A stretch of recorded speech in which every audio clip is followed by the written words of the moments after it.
Yeah. Idaho's new gold miners. Yeah, Dr. Anonymous. So what they're working on right now is the quitclaim deed, which physically transfers the ownership of the claims over to you. So, what I like to prepare for all my clients is just this cover letter. The most important portion about that is this portion that says the annual assessment information. And we're going to go through that here real quick. There's two essential ways that you can file your annual assessment.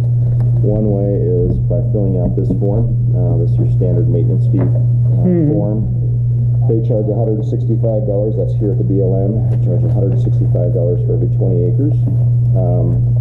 Once this claims do get transferred over to you through the MLRS program, you can create your own account and you can do this form online. That's how I take care of all mine is online instead of submitting this form. Because like with me, I've got 80 claims, but you can see there's only slot like 10 of them and nothing on the back. So I'd have to submit 30 of those, several of those forms just to get it taken care of. So that's one way of filing it. Again, they charge $165 for every 20 acres. It must be in before September 1st. The other way is, and to qualify, you must have 10 claims or less. And secondly, you must do $100 worth of assessment on the mining claims. We'll get into that assessment here in just a minute. So, again, to qualify, you must have 10 claims or less. By September 1st, you must get this maintenance fee waiver in. It's free to submit this form. Just list the name of the claims, serial numbers, and then whoever has ownership, list them out as well and get that in. All right. They don't have a way of doing this online yet, so I provided the address, the BLM, for people to submit it. It only has to be submitted here at the BLM. With the affidavit of assessment, this is due December 30th of each year, and even the first year that you submit it. And this does need to be recorded, and it does need to be notarized, but only one party that's on the claims has to sign that, not every party. Yeah. So, and then it does need to be in here by December 30th. I suppose the $100 maintenance, development and labor and improvements that they call out. That law came out in 1872 when the Act came out, and so back then $100 was a lot of money, taking for people to be able to do their assessment. Nowadays it's literally one trip out there. Again, when it says things like labor and whatnot, you can be tracking your time. Yeah, I charge $60 an hour. I mean, that's the truth. I do computer repair. But you can be like, if you want to put new stakes out and you're buying stakes, put the signs up and so on and so forth. Those things are all considered as far as the improvements. They don't ask for copies of those improvements. They just ask that you submit this affidavit. This is just stating that yes, I have done those improvements. In other states, they actually do require you to submit receipts and things like that. So in other states, this form is actually completely different. No, okay. So anyway, love Idaho.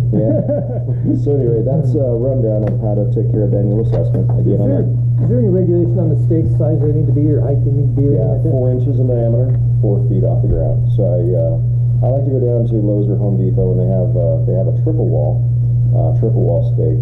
It's actually used for irrigation, and they sell them in 10-foot sacks. They're actually 10 feet, almost 4 inches, and then I cut those exactly in half, and then I can get at least a foot in the ground.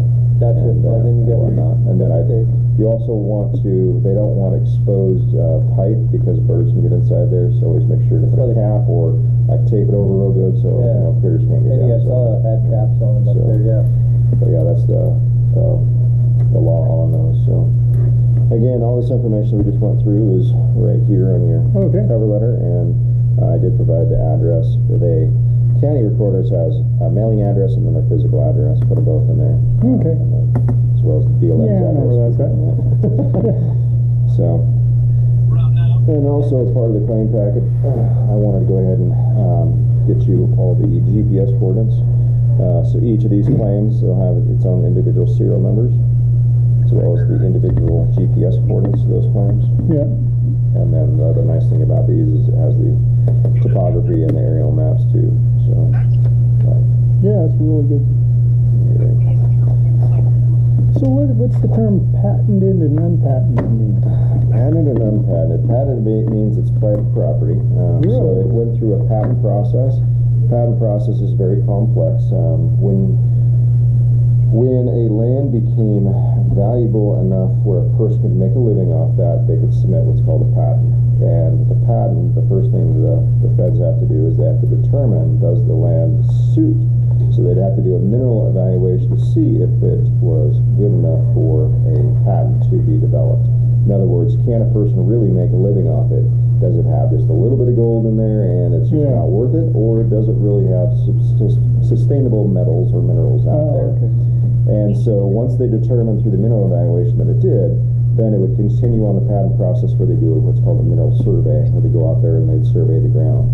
And then again through the patent process, then they would, once the patent got approved, the president would sign it, and then you could buy the land. It was something ridiculous, like 70 cents an acre.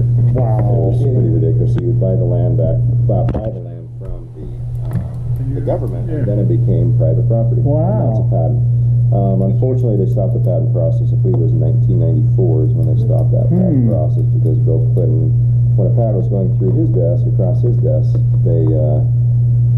he didn't understand why the U.S. government wouldn't get royalties on the patent once it became patented, which is strange because even on unpatented mining claims, the U.S. government or even the state does not get royalties off the minerals that are pulled, and so it didn't make any sense. At any rate, they call it being on a moratorium, the patent process, but technically they haven't for the last 15, 20 years even had federal funding for staffing for them to even look at the patent process. So They have funding for everything else under the sun.